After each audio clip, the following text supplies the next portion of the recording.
I was stuck in the elevator with the hottest guy in our school for 3 days, and I did it for the first time in my life. Girls, listen to the end because I'm about to tell you the secret of how to win the coolest guy. Bill is popular and known by the whole school. He's just too damn pretty, smart and strong in his body. Oh, girls, I swear he's just like some hot boy from a magazine cover. And what is the most important, he's almost mine. It happened so that me and him are living in the same entrance. I mean, I had to do everything I could to live there. So a few months ago I started yelling at my parents. I just kept saying I'm done with that place, and we need to move to a place where Bill lives right away, or my good marks are gone, forever. I won't study anymore because I'm depressed, and I'm a child after all, so only I can decide where I want to live, because my study is the most important thing in our life. And guess what? This plan worked! Soon we moved to the building where Bill lives, and finally I was happy. However, soon my happiness vanished as it appeared Bill had a girlfriend. As soon as I moved in there, I started seeing them together all the time, and I couldn't stand it, so I started screaming at my parents that we need to go back. But to be honest, that girl is a beauty, and actually, they look very nice together. But with me, he will look much better. So instead of giving up, I did this. Okay, girls, now listen attentively and learn how to win the coolest guy. First of all, you need an elevator. Then, you need a friend. And the last thing, you need to be in the same elevator with your victim. So I called my friend Rachel and told her about my plan. She then called her brother and asked to help us. On Friday, I followed Bill after school to make sure he went home. And then, everything went according to my plan. At home, I took off my backpack, put on a pretty little dress and makeup, and waited for a signal. In the meantime, Rachel was on the 16th floor, where Bill lives, which is 6 floors above me, and her brother was near the elevator shaft with the necessary tools. About half an hour later, my phone rang. This was the signal that means it's time to drop everything and run to the elevator.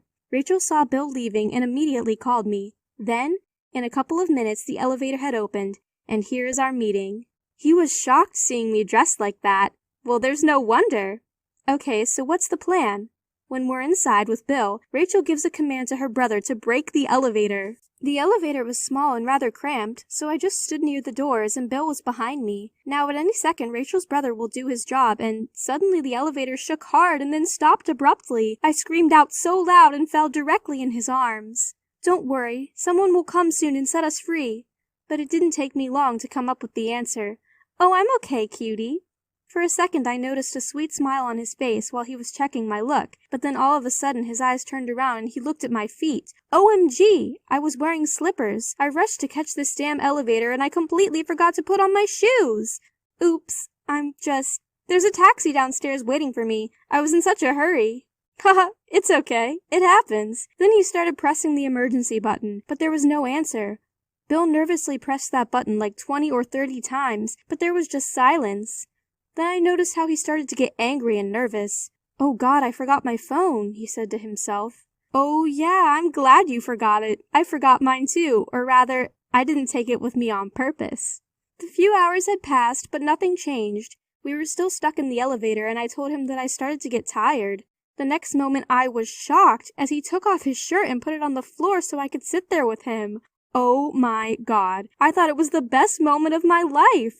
But wait till I get to the most exciting part. I remember you. You always seemed interesting to me because you were probably the only girl who was cold to me in school, haha. Then he started telling lots of funny stories, which made us laugh, and soon we completely forgot that we were still stuck in the elevator. We didn't notice how fast 7 hours had passed, and I fell asleep on his shoulder. But when I woke up in the morning, I was shocked. We were both lying on the floor hugging each other. It was so sweet that I was afraid to even move to keep that romantic moment. His girlfriend definitely wouldn't like it if she saw the way we were lying together.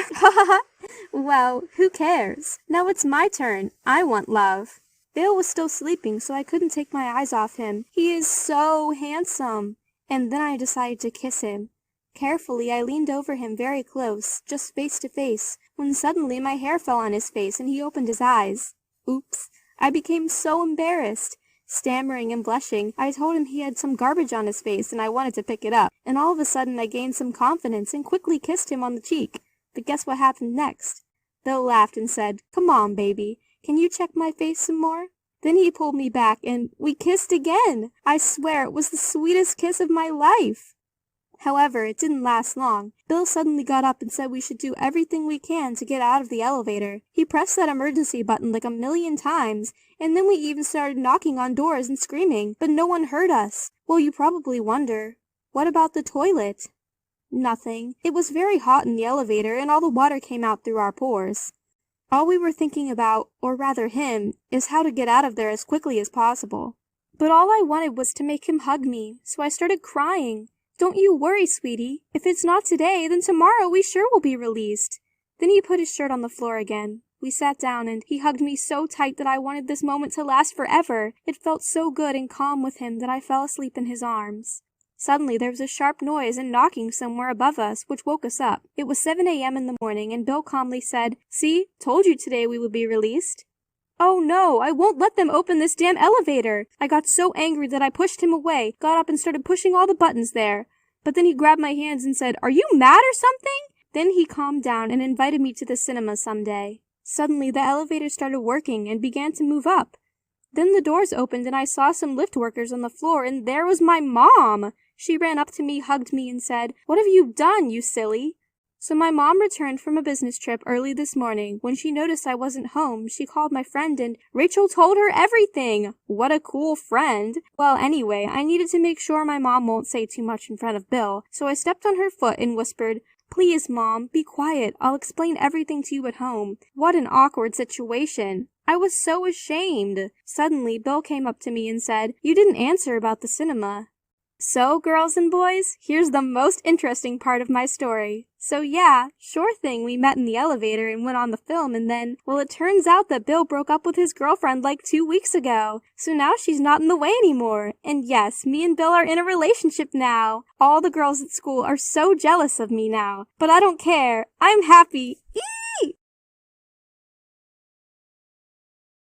6'6" would be tall for any age. Not many adults are that tall. In fact, the average man is 5'9", but I'm only 8 years old. I only know 2 adults who are. One is my dad, and he's only taller by an inch. I do actually know one person who's even taller than me. I'll tell you about him later. My mom tells me that I was already 2 feet tall when I was born, and I weighed 14 pounds. I was a very big baby, and I've only grown since. My doctor even told me I'm as tall as the boxer Vladimir Klitschko. There are some health problems that come with being tall, so my parents make sure I'm always healthy. Apparently, I'm more likely to get these things called blood clots. The thing I hate most isn't blood clots though, it's the clothes. There are no cool clothes for a kid my size. All my other friends wear really cool t-shirts with their favorite cartoon characters and stuff on them, but I have to wear boring shirts that granddads would wear. And my feet are a size 12, which means lame shoes. I'm roughly twice the size of all my classmates. I tower over everyone in school, and I've even made it into the Guinness Book of Records as the tallest and heaviest baby ever born. I don't want to brag, but when I was 5 years old, I got put in the book again, this time as the tallest toddler ever. Schools aren't exactly built for people as tall as me. Because my chair and my table are too big for the other kids, I have to sit on my own in the corner. Things were tough at first though, especially at school. The other kids weren't exactly mean to me straight away, but that's only because they were scared of me. You could see it in their eyes. Pretty soon I was given all sorts of names like Tree Boy, Tree Beard, and Groot. I started to hate myself. I started to hate being tall. But everything changed when I discovered basketball. My height makes me really good at basketball, and the kids in my school love basketball. Pretty soon, the nicknames stopped. I was always picked first for sports teams. It felt pretty great. I should have always known I would be good at basketball because here's the thing, my mom is quite the player herself. She's 7 feet 2 inches tall. I used to be really scared that I would one day be as tall as her. I didn't want to be even more of a freak. But now I can't wait to be even taller than her one day. That's my new goal, to be even taller than him. A third reason to be in the Guinness Book of Records. Just joking. But please subscribe to the channel so you know how I'm doing in my basketball team. Sometimes I still worry that I'm kind of weird looking, but I do my best to see the positive. Do you think it's weird for an 8-year-old to be as tall as me? Please comment below and let me know what you think. I personally think everyone is super cool the way they are. Now, if you'll excuse me, I need to practice my basketball skills. I'm never gonna beat my mom if I waste all my time just talking.